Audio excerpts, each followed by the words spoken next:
श्रीमद्भागवत सुधा सागर सुख सागर के नवम स्कंद के नवम अध्याय के अनुसार जब सद्युम्न तपस्या करने के लिए वन में चले गए, तब वैवस्वत मनु ने पुत्र की कामना से यमुना के तट पर 100 वर्ष तक तपस्या की।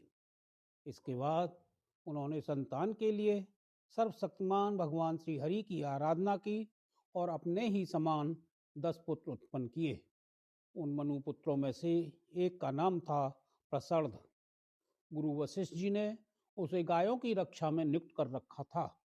अतः वह रात्रि के समय बड़ी सावधानी से वीरासन में बैठा रहता और गायों की रक्षा करता।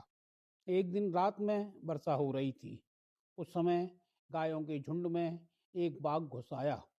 उससे डरकर सोई हुई गायें उठ खड़ी हुईं। वे गौशाला में ही इधर उधर भागने लगी। बलवान बाघ ने एक गाय को पकड़ लिया। वह अत्यंत भयभीत होकर चिल्लाने लगी। उसका वह क्रंदन सुनकर प्रसर्द गाय के पास दौड़ा आया।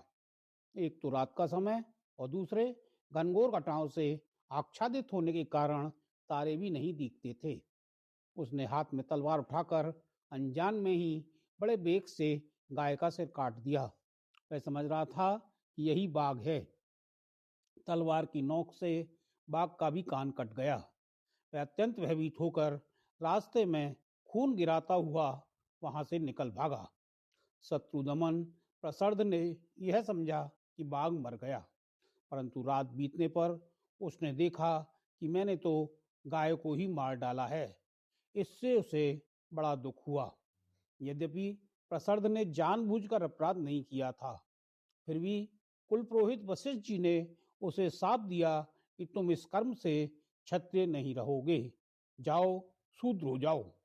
प्रसर्द ने अपने गुरुदेव का यह शाप अंजलि बांधकर स्वीकार किया और इसके बाद सदा के लिए मुनियों को प्रिय लगने वाले नैष्ठिक ब्रह्मचर्य व्रत का धारण किया।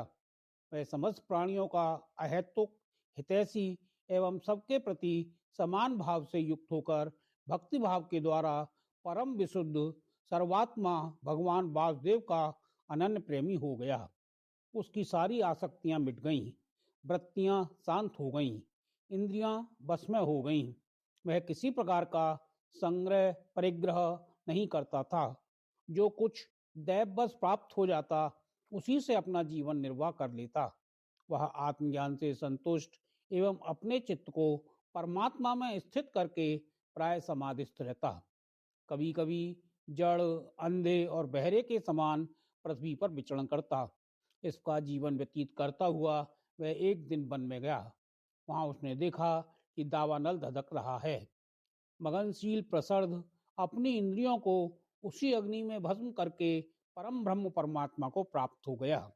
अगर आपको यह कथा अच्छी लगी हो तो वीडियो को लाइक करें, कमेंट में जय श्री हरि लिखें और चैनल को सब्सक्राइब करना न भूलें। ऐसी ही और आध्यात्मिक कथाएं हम आगे भी लाते रहेंगे।